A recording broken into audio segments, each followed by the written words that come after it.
Thanks for coming back in today. I really appreciate the time and effort you put into the testing session. And today is just going to be all about making sense of those results together and talking about what they mean for your everyday life and for the goals that you told me about. That being just being able to play with your kids more or for longer, having more energy throughout the day, and being able to enjoy your ski days as a family. And before I start talking, I'd just like to hear from you. Thinking back on the testing session, what was the experience like for you? Were there some areas where you maybe felt more comfortable and others that were a little harder than you would have expected them to be? Yeah, overall, I thought it went okay. The first couple things were pretty easy, like simple measurements and the flexibility section. But like maybe the grip strength test, my forearms kind of gave out, and in the plank, it kind of felt like it was taking forever. And even like the bike test, like in the later stages, I was kind of short of breath. So overall, I think it kind of just gave me some insight into like where I'm at, fitness wise. Okay, so it sounds like certain parts were quite manageable, while others showed you where your body really needs to work hard. And I appreciate the amount of effort you put into the testing session. Moving on from that, before we talk about each test in particular, I want to quickly just run over the ratings or classifications that we used because these words can feel quite loaded if they haven't been explained thoroughly. For most of these tests, we use something called a health benefit rating, which is a five-step scale, starting at excellent, then very good, good, fair, and then ending at poor. Those labels come from studies involving large groups of Canadian adults, and they're not about passing or failing. They're just a way of saying, here's where your results or your numbers sit compared to a large group of individuals of the same age and sex within those studies. For things like body weight and waist circumference, the categories come from large health organizations that looked at people in North America and then grouped them by risk. And these rating scales are not, or they are tools. They're not meant to cause any sort of judgment, and they're just put in place to help us decide what needs to be focused on for your training program. They don't define your worth, and they don't determine how much potential you have to improve. Moving on, let's start with your basic body measurements. You're 174 centimeters tall and 68 kilograms in body mass. And when we put those together, we get a ratio called BMI, which is just a ratio used by large organizations to group people for research. Your BMI falls within the category that is considered lowest health risk. We also did your waist circumference, which came back at 74 centimeters, which is important because it gives us a notion of how much fat is stored around your midsection, and your waist circumference sits below the amount where we start to see higher risks of increased blood pressure, blood sugar, and heart disease in North American adults. So when you hear that your waist measurement and BMI sit within ranges associated with the lowest risk, does that sort of line up with how you feel in your body on a day-to-day basis? Yeah, for sure. I've never really been worried about my weight, and it's nice to know that, like, from like an actual health perspective, it's not something that puts me at a higher risk. It also kind of makes it a little bit clearer for me that I don't really need to focus on losing weight, but instead, like, try to put on muscle and like gain some, like, just become more fit instead of having to lose weight. Okay, so for you, it's not as much about changing your weight, it's more about how your body feels and functions, if that makes sense. Moving on from that, next let's just talk about the grip test, which gives us an idea of how your hands and arms handle force, which relates to daily tasks like carrying your kids, for example, holding objects, lifting, etc. Um, the best effort you gave us for combined arms was 62 kilograms. And on the five-step rating scale, that would come back for other Canadian men at your age.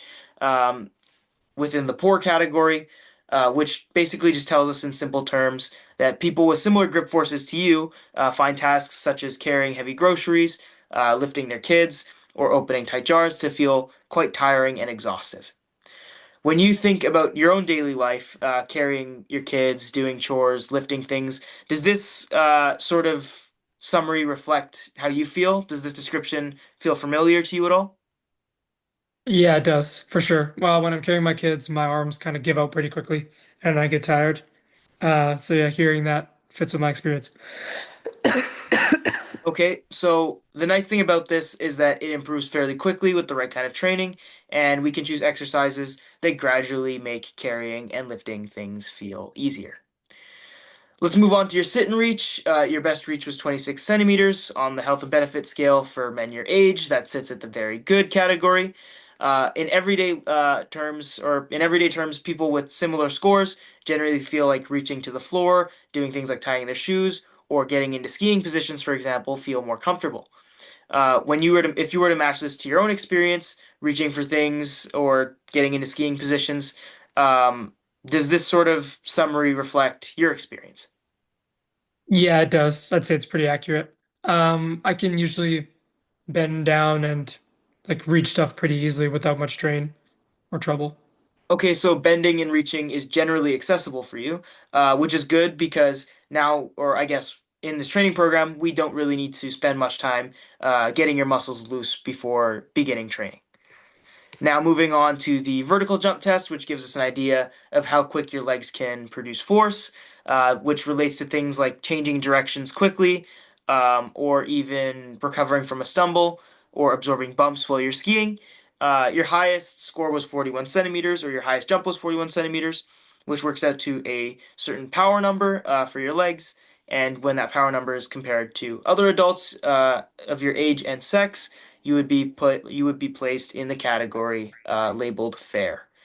In simple terms, people with similar jump results often tell us that quick explosive movements, like sprinting to catch up with kids, or reaching, or I guess reacting to uneven grounds, or powering through a series of ski turns, can feel noticeably tiring and slow. If you were to think of your own experience in these regards, um, whether it be how quickly you're skiing or running after your kids, does this description sort of fit you as well? Especially when I'm skiing. Yeah, that description does fit me.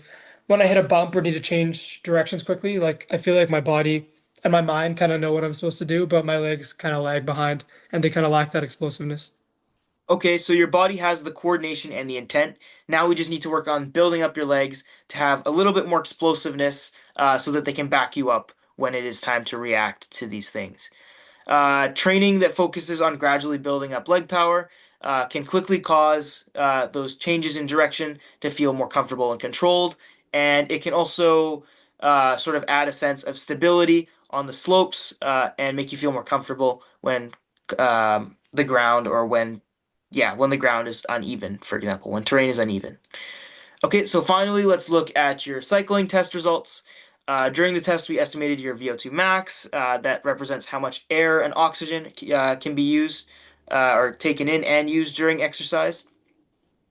Your estimated number lands within the category of fair for men your age, and the label chart is, or I guess that's not really necessarily what matters. What matters is what this means for your life. In everyday terms, people with similar values often tell us that longer or more continuous activities, like a full day of skiing or uphill hiking, for example, start to feel more demanding earlier than they would like. Can you think of a situation where you notice that your breathing or your stamina maybe became a limiting factor in any way, and what was that like for you? Yeah, skiing is probably the one. After a few runs, I get tired and I need to catch my breath, and the rest of the group like isn't really fatigued at all. And when I'm running around with my kids, if we're playing or like playing, yeah, I guess playing a game, I start to get tired and need to take a break. Okay, so the encouraging part about this is that this type of fitness responds very well to consistent and manageable training sessions, so that out of breath sensation tends to come into play later in these activities, which will hopefully have you feeling less drained. Um, okay, so when you think back to all of the stuff that we have kind of just went over this session, what stands out the most to you, and what feels like it's the most important for you to personally work on at this point in time? I think the biggest thing for me is just having more stamina and feeling more supported throughout my legs. Like I want to be able to ski for longer and not be able to need those breaks, like when the rest of my group doesn't want to take a break. And yeah, my kids are still young, so I want to be more solid and able to like play games with them without feeling fatigued. Okay, so your main focus is being able to stay active and present with your kids while also being able to feel more confident on the slopes. So to sort of help us shape your program, I'd just like to ask you a quick question. On a scale from 0 to 10, 0 being I'm not ready to change at all, and 10 being I'm fully committed, where would you place yourself right now in terms of starting a training program based on these results? Or something like a 7. Okay, that's good. What makes it a 7 rather than a 3 or 4? I think partly because I could see like the impact I would have, and I want to like take control of my, I guess, like fitness and health now because it's only going to become more of a problem the older I get. Okay, so if we wanted to move that 7 maybe closer to an 8 or 9, what would need to be in place for you? Having a clear plan, probably like something that works around my work schedule and my like my commitment to my family. Okay, that makes a lot of sense. So now what I'd like to do is I'd like to design a program that focuses on your hands, arms, and core, as well as your legs and your stamina. But in a way that sort of realistically fits into your week and supports your life, rather than fighting against it. Thank you for being so open and thoughtful in this conversation. You gave me a lot of insight and basically of how these results impact your life and what exactly we want out of this training program. I'm looking forward to working with you. Thank you. Thanks.